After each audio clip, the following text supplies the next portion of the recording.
Welcome to another Testudo session. Testudo was a Roman shield formation in war. And today's topic is the Indian Ocean slave trade and the Maasai warrior protection of the African tribe. This is an honor or honoring the work that the Ma people did to the East African community. I know we covered it in history, many people have covered it in history, but they never saw the seriousness. During the slave trade, there were many slave traders. Most of the time, people cover the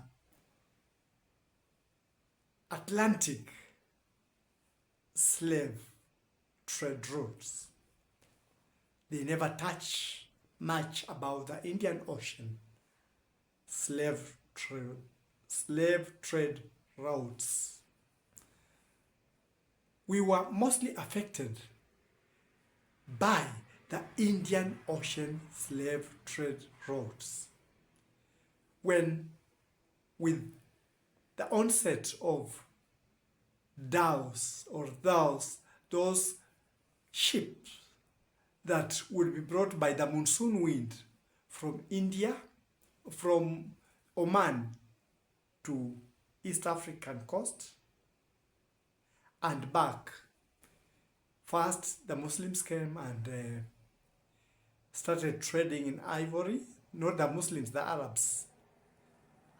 Trading in ivory, gold, and such like things which they would exchange with cloth, daggers, and things like that in the beginning. They introduced Islam. So Islam was the first religion to be introduced before Christianity in East Africa. And in the course of doing that, they started human trafficking, which we call the Indian Ocean slave trade. They would capture people and take them to a place in Kenya called Shimoni. Shimoni is a cave that extends 5 kilometers inwards. That's where they would tie the slaves, torture the slaves, sell the slaves. They did not sell them from there.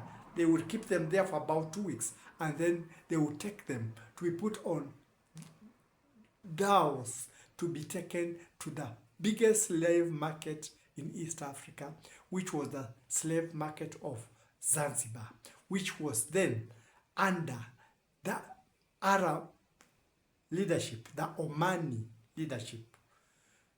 So the whole of the coastal region, up to Zanzibar and Pemba, were under the Oman Arabs.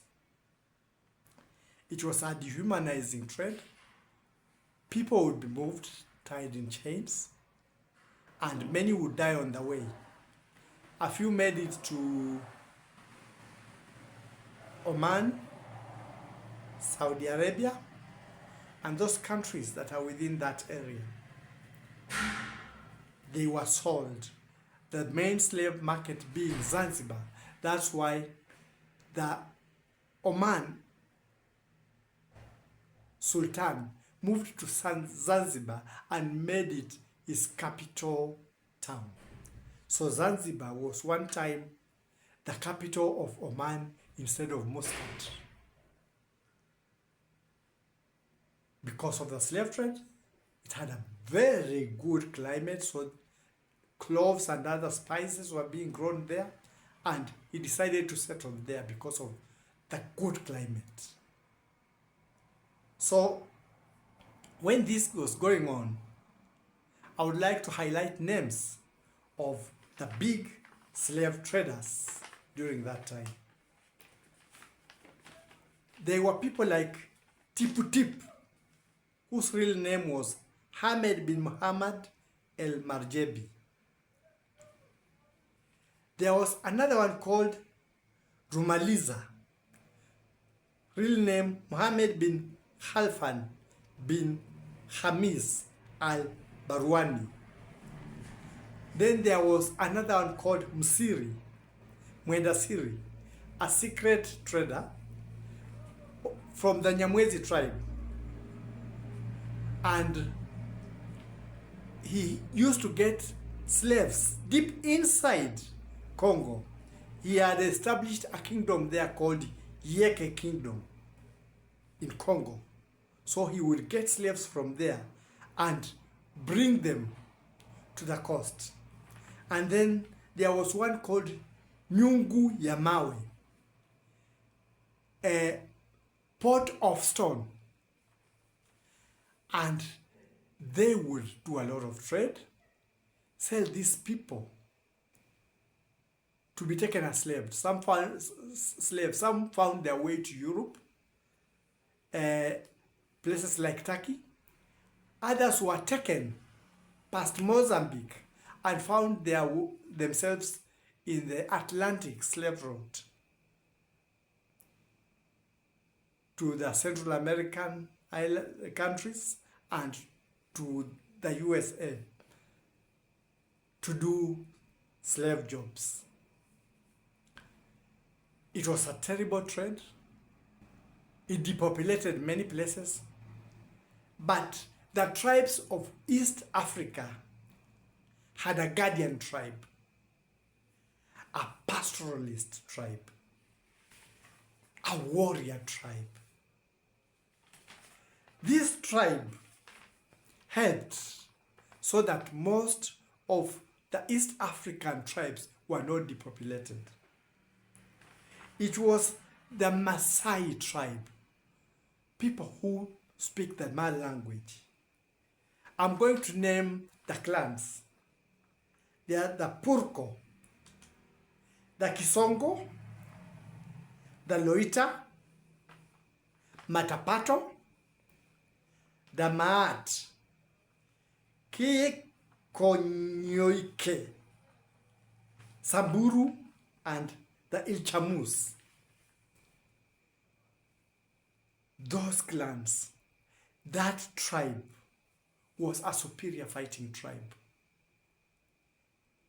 They would use spears and shields made out of buffalo hide. And they had clubs. They were warriors. On maturity and after circumcision, they had to prove to be men by fighting a lion. So you will attack a lion with a spear and a club and kill the lion. And that was when you are recognized to be a man. They used to form a formation almost similar to the horn formation of Shaka Zulu. They had spears, and sometimes they would spring a surprise by hurling their spears and then following up with a sword and the clubs. They were so fierce that the slave traders I have named found it very difficult to get past those tribal areas. The tribal areas stretches from northern Kenya, the Samburu and the Ilchamus, down to Tanzania. So they created a barrier.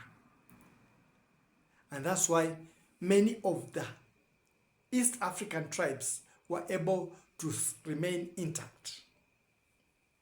They were great warriors. They still occupy those places. Some people would be passed through secretly because the traders would sometimes use routes where they would not meet the Maasai. The Maasai territory was so large, from northern Kenya down deep inside the present Tanzania, which was Tanganyika region that side. There was this place called Shimoni, I talked about it, 5-kilometer stretch, where people will be kept for 2 weeks. Many died in dhows being taken to the Arab countries and some as far as India. But this tribe did a great deal of saving to the East African community. The slave traders feared them, and in the Maasai custom, the Ma, they never enslaved people. It was against their customs, against their norm. They wanted people to be free because it was not something that existed in their tribal traditions. So they would deal with anybody who would try trafficking people from inland to the other place. And people feared the Maasais. What am I talking about? I'm talking about people who wanted other people to be free. I'm talking of freedom fighters who began before we even started fighting for the independence that we have now.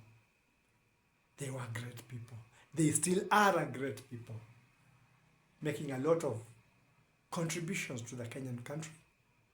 And they have got a very rich culture. These were our guardians during that time. They are still our guardians now. But why am I telling this story? I'm telling this story to make us remember that the Ma and other Kenyan tribes or communities loved freedom. We still do. We are a free country. At least the Shimoni thing ended.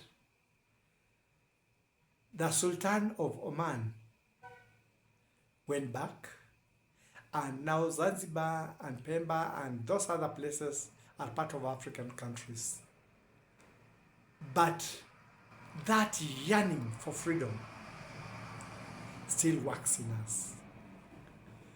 We are, as Kenyans, in a critical position. We have to decide how we are going to chart way, because I heard the head of state today talking about our reflection to the future of this country.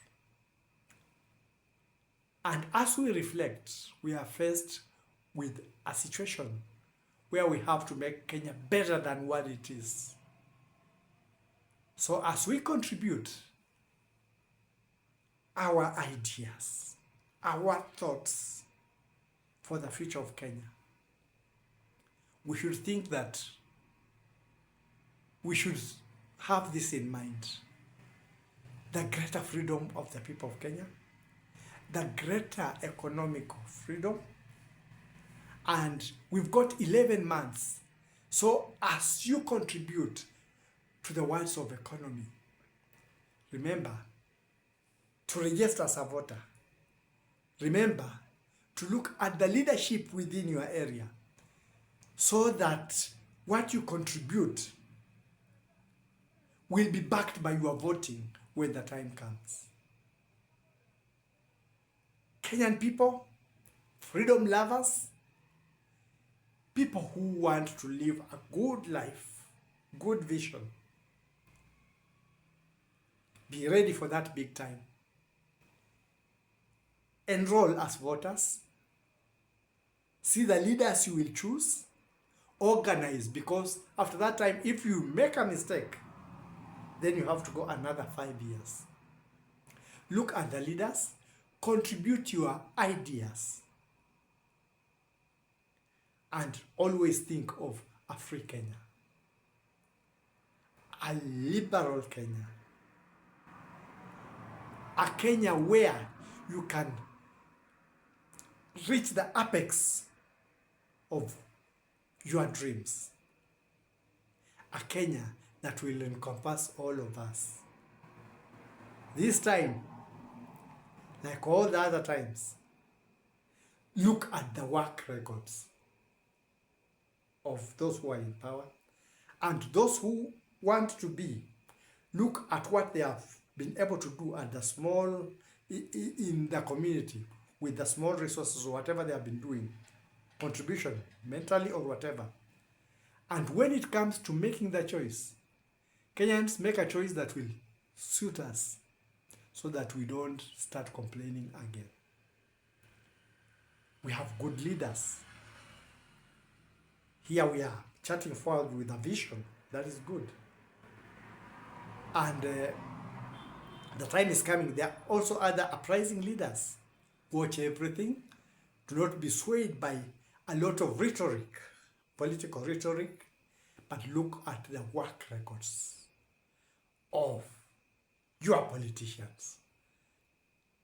That is my take for now. But this is a great honor for the Ma community, the Maasai, for the work that they did in the preservation of other Kenyan tribes. Kudos, Ma tribe. A honor to the Maasai.